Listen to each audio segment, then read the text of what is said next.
মৰমৰ ছাত্ৰ ছাত্ৰীসকল, আজি মই আনন্দৰাম বৰুৱা একাডেমীৰ সপ্তম শ্ৰেণীৰ গণিত বিষয়ৰ 9 নম্বৰ চেপ্টাৰ বৃত্ত এই চেপ্টাৰটোৰ মই 9B অনুশীলনীৰ 1 আৰু 2 নম্বৰ প্ৰশ্ন এই ভিডিঅ'ত আলোচনা কৰিম।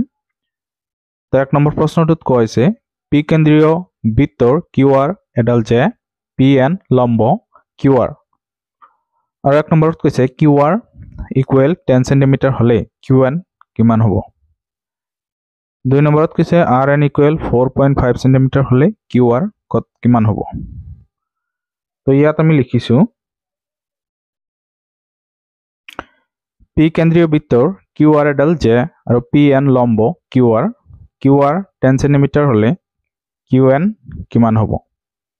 তো এইটো আমি চিত্ৰটো আঁকিছো। এইটো হল আমাৰ পি কেন্দ্ৰীয় বৃত্ত, কেন্দ্ৰটো হল পি আৰু কিউআৰ এডাল যে। ইয়াত পি এন লম্ব, এইটো লম্ব হৈছে কিউআৰ জেৰ ওপৰত। তেতিয়াহলে ইয়াত যদি আমি হেৰি কৰো যে ইয়াত কোনখিনিৰ মান দিয়া আছে আমাৰ কিউআৰ, এইটো জেডালৰ মান দিয়া আছে, তেতিয়াহলে আমাৰ কিউএন কিমান হ'ব, ইয়াৰ পৰা ইয়ালৈকে দূৰত্ব কিমান হ'ব এইটো উলিয়াব লাগে। তেতিয়াহলে আমাৰ ইয়াতে সূত্ৰ ব্যৱহাৰ কৰিব লাগিব যে আমি জানো যে বৃত্তৰ কেন্দ্ৰৰ পৰা যিকোনো জেলৈ টনা লম্বই জেডালক সমানে দুটা ভাগত বিভক্ত কৰে। অৰ্থাৎ বৃত্তৰ কেন্দ্ৰৰ পৰা জেলৈ যদি আমি কি টানো, লম্ব টানো, তেতিয়াহলে এই লম্বডালে কি কৰে এই জেডালক সমানে দুটা ভাগত বিভক্ত কৰে। অৰ্থাৎ ইয়াত কিউ এন আৰু আৰ এন এই দুটা সমান হ'ব। therefore গতিকে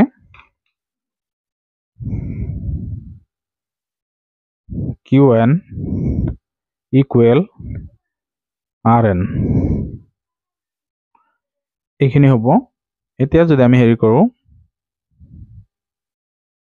লিখিব পাৰো ইয়াতে যে Q R equal to Q N plus R N. অৰ্থাৎ ইয়াত আমাৰ কিউ আৰ গোটেইখিনি বাহু অৰ্থাৎ জেডাল আৰু এই জেডাল আমি এই দুটা অংশত বিভক্ত কৰিব পাৰি। এটা হল কিউ এন আৰু আৰ এন, এই দুটাৰ যোগফল হিচাপেও লিখিব পাৰি। এইটো আমি এতিয়া বুলি দিম। যেহেতু ইয়াত আমাৰ কিউ আৰৰ মান দিয়া আছে 10, গতিকে ইয়াত আমি 10 দিম। আৰু কিউ এন আৰু আৰ এন এই দুটা সমান হোৱাৰ কাৰণে আমাৰ যেহেতু ইয়াতে কিউ এনৰ মান লাগে, গতিকে আমি এইটো বদলাই পেলাই এইটো সলনি কৰি দিম। কাৰণ এই দুটা সমান হলে আমি কিউ এন অৰ্থাৎ আৰ এনৰ সলনি আমি কিউ এন ব্যৱহাৰ কৰিব পাৰি। অৰ্থাৎ Q N plus Q N. তেতিয়াহলে ইয়াত হেৰি হ'ব কিউ এন ইয়াতে দুটা হৈছে, তো দুটা যোগ কৰিলে 2 কিউ এন হ'ব। এতিয়া যদি আমি হেৰি কৰো এই 2 যদি এইফালে দি দিওঁ, 2টো ইয়াতে পূৰণ হৈ আছে, সৌফালে গলে হৰণ হ'ব।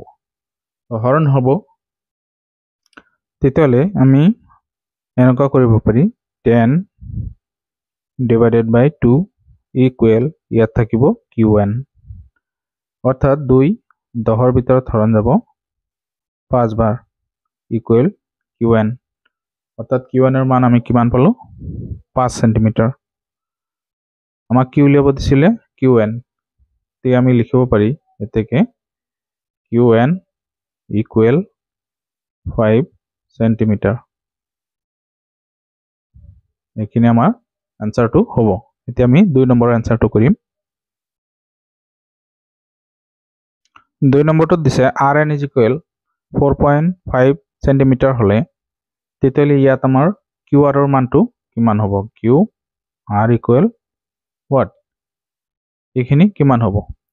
তো আমি সূত্ৰটো আগতেই পাইছো যে বৃত্তৰ কেন্দ্ৰৰ পৰা যিকোনো জেলৈ টনা লম্বই জেডালক সমানে দুভাগ কৰে। তেতিয়াহলে এইটো হল পি কেন্দ্ৰীয় বৃত্তটোৰ ইয়াত আমাৰ কি দিয়া আছে আৰ এন দিয়া আছে, অৰ্থাৎ এইখিনিৰ পৰা এইখিনি দূৰত্ব দিয়া আছে, এইখিনি আছে 4.5। তেতিয়াহলে গোটেই কিউ আৰ খনি কিমান হ'ব। তো গোটেই কিউ আৰ খন হ'বলৈ হলে তেতিয়াহলে আমাৰ কি কৰিব লাগিব, সেই সূত্ৰ মতে আমাৰ কামটো কৰিব লাগিব। তো সূত্ৰটো যেনেকৈ কৈছিল তেতিয়াহলে আমাৰ হেৰি হ'ব, ইয়াত আমি লিখিব পাৰো যে Q R equal Q N plus R N. তো এই দুটা হয় তাৰপিছত ইয়াত কিউ আৰৰ মান আমাৰ উলিয়াব দিছে যেহেতু আমাৰ আগতে পাইছো যে কিউ আৰ আৰু কিউ এন আৰু আৰ এন এই দুটা সমান তেতিয়াহ'লে এই দুটাৰ মান আমি কি কৰিব পাৰি আমি ইয়াতে সাইডত লিখিম গতিকে এই দুটা আমি 4.5 বুলি লিখিব পাৰি 4.5 প্লাস 4.5 ইয়াত আমি লিখিম যেহেতু Q N equal R N তো কিউ এন আৰু আৰ এন যদি সমান হয় যেহেতু আমাৰ ইয়াতে আৰ এনৰ মান দিয়া আছে গতিকে কিউ এনৰ মান আৰ এনৰ মান সমান হ'ব গতিকে দুয়োটা 4.5 সেন্টিমিটাৰ কৈ হ'ব তেতিয়াহ'লে এই দুটাৰ যোগ কৰিব পাৰি আমি এতিয়া কিউ আৰ এই দুটা যোগ কৰিলে হ'ব আমাৰ কিমান হ'ব যে 4.5 আৰু 4.5 দুটা মিলি কিমান হয় যেহেতু ইয়াতে আমাৰ হেৰি আছে 5 5 10 0 এনেকৈ আমি যদি যোগ কৰো ইয়াতে 4.5 আৰু 4.5 ইয়াত 5 5 10 0 হাততে 1 4 4 8 হাততে 9 গতিকে ইয়াত 9 হ'ব পইণ্টৰ এইটো গুচি যাব অৰ্থাৎ ইয়াত আমি কি পাম 9 সেন্টিমিটাৰ আমাৰ ইয়াতে যেটো মান উলিয়াব দিছে সেই দুটা আমি পালো কিউ আৰ পালো আৰু ইয়াতে আমি কিমান পাইছো কিউ এন পাইছো আমি 5 সেন্টিমিটাৰ গতিকে আমাৰ 1 নম্বৰ প্ৰশ্নটোৰ এইখিনি আছিল সমাধান 2 নম্বৰ প্ৰশ্নটোত কৈছে যে সি কেন্দ্ৰীয় বৃত্তৰ ডিই জেৰ এফ মধ্যবিন্দু তেতিয়াহ'লে 1 নম্বৰত কৈছে সি এফ ডি কোণ কিমান ডিগ্ৰী হ'ব আৰু সি এফ ই কোণ কিমান ডিগ্ৰী হ'ব ইয়াতে সি কেন্দ্ৰীয় বৃত্ত কেন্দ্ৰটো সি তাৰ ডিই জেৰ ওপৰত এফ হল মধ্যবিন্দু এতিয়া কৈছে সি এফ ডি এই কোণটোৰ মান কিমান হ'ব এইখিনিৰ মান আৰু কৈছে সি এফ ই এইখিনিৰ মান কিমান হ'ব তেতিয়াহ'লে আমি ইয়াত এটা সূত্ৰ ব্যৱহাৰ কৰিম ধৰ্ম নম্বৰ 2 যেটো আছিল হেতু হ'ব সূত্ৰটো হল যে আমি জানো যে বৃত্তৰ কেন্দ্ৰ আৰু জেৰ মধ্যবিন্দু সংযোগী ৰেখাখণ্ডডাল জেৰ ওপৰত লম্ব হয় অৰ্থাৎ সি এফ লম্ব ডি কৈছে বৃত্তৰ কেন্দ্ৰ আৰু জেৰ মধ্যবিন্দু এফ সংযোগী ৰেখাখণ্ড এটো হল সি F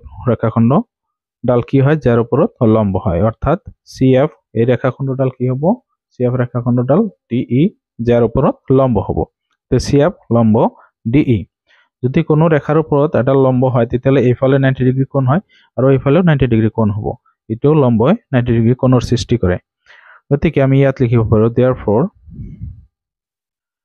CF D equal to 90 degree আৰু